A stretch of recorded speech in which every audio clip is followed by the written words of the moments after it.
Историческата крепост Царевец се руши. Необходими са спешни оздравителни мерки, за да просъществува най-посещаваният исторически обект в България в автентичния си вид. Има ли разрешение на проблема? Въпрос към кореспондентите ни в Велико Търново. Мариана Трифонова. Добър вечер. Добър вечер, колеги. Намирам се на площада пред средновековната крепост Царевец.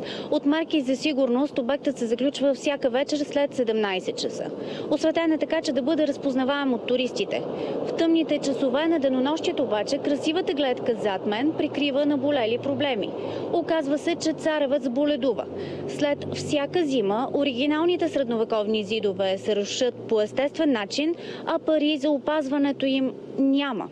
Как изглежда един от най-посещаваните туристически обекти у нас? По-светло и отблизо вижте в следващия репортаж. Най-тревожно е положението на първата и третата порта, както и на част от южната напречна стена. Видими с просто око са и пораженията по зидовете, в които най-дълго се задържа влага. На път да изгубят автентичността си са почти всички средновековни пластове, разкрити и консервирани преди близо половин век. Следствие изветряването на Хорусана, камъните от зида започват да се ронят и да падат. Поддръжката е целогодишна, но недостатъчна. Крепостните стени и обектите в комплекса се нуждаят от цялостно укрепване, за които по груби изчисления ще са необходими близо 3 милиона лева. В един момент това ще се саморазруши, ще изчезне. Ако процесът не започне ако не стартира, както се казва още през тази година, нещата стават необратими.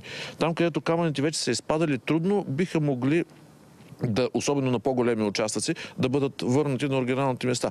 Естествените поражения дразнят и туристите. Отчасти правят нещо, но не е достатъчно, защото се руши. Гледам стени, има, които са подали вече.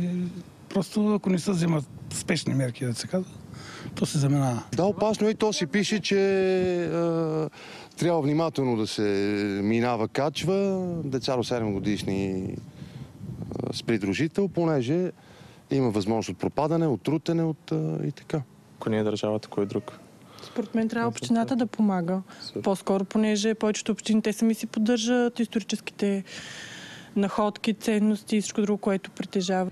За спешни реставрационни работи по дворцовия комплекс, патриаршията, раннохристиянската базилика и моста над сечената скала, по който преминават всички туристи, тази година ръководството на музея е поискало от общината 300 000 лева.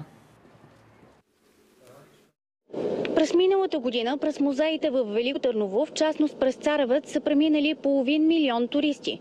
Това е с 50% повече в сравнение с 2012 година. Обектът обаче е държавна собственост и основните приходи от посещенията му отиват в националната хазна. Община Велико Търново вече направила постъпки Царевец да бъде прехвърлен за стопанисване от местната администрация. Общинският съвет е подготвил необходимите документи и е дал съгласието си. Кога и дали това ще се случи, за сега не е ясно. Благодаря ти, Мариана Трифонова, на живо за съдбата на Царевец.